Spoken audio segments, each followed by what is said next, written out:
మామిడికాయ కూర చేసుకుందాము. నేను దీంట్లో కావాల్సింది పప్పు తీసుకున్నాను, పచ్చిమిరపకాయలు, ఉల్లిగడ్డ తీసుకున్నాను. సో ఇవి వేస్తాను చూడండి.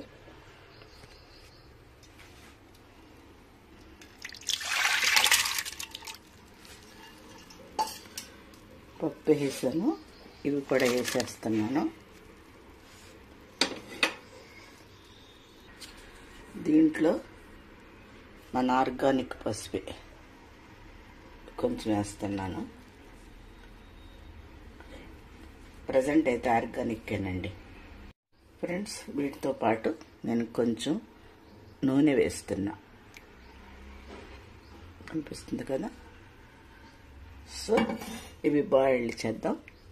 తర్వాత దీంట్లో ప్రాసెస్ ఏ విధంగా ఉందో చూపిస్తాను నేను. హలో అండి, మన పప్పు ఎట్లా ఉడికిందో లేదో చూద్దాము. సో ఇప్పుడు ఎట్లా ఉందండి ఇది. దీన్ని చూడండి, దీన్ని ఇట్లా పెట్టుకుని ఇట్లా అంటే చూసారు కదా, మెత్తగా అయిపోతుంది. నేను పప్పు గుత్తుతో రుబ్బవలసిన అవసరం లేదు, తర్వాత మిక్సీలో వేయవలసిన అవసరం కూడా లేదండి. చూడండి ఎట్లా ఉందో. దీన్ని వేయట్లేదు, మట్టి కుండలు మొదలుపెట్టిన తర్వాత నేను దీంట్లో వేయట్లేదు. సో చూడండి, దీంట్లో ఇప్పుడు మనం కోసి పెట్టుకున్న మామిడికాయ వేసేస్తున్నా. వేసేసి కాసేపు ఉంచితే ఇది కూడా ఉడికిపోతుంది. దీన్ని మనం పోపు వేసుకుంటామే. ఓకే అండి ఫ్రెండ్స్, మన పప్పు అయిపోయింది చూడండి. సో దీంట్లో నేను రాక్ సాల్ట్ వేస్తున్నాను.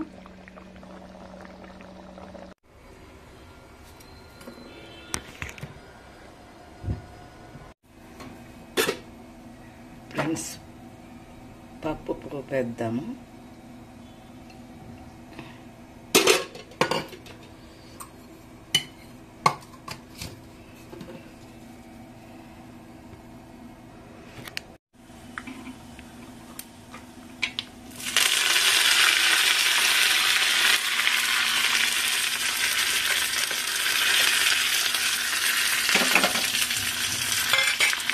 వెల్లుల్లి, మిరపకాయలు, లాస్ట్లో కొంచెం ఇంగువ పొడి. సో అయిపోయిందండి. మనం మామిడికాయలు ఉన్న రోజులు మామిడికాయలు మనం కనుక పప్పులో వేసుకుంటే చాలా బాగుంటుంది. సో రుచికరమైన పప్పు మామిడికాయ చూడండి. మేము కొంచెం ఇద్దరమే కదా, అందుకని కొంచెమే చేశాను.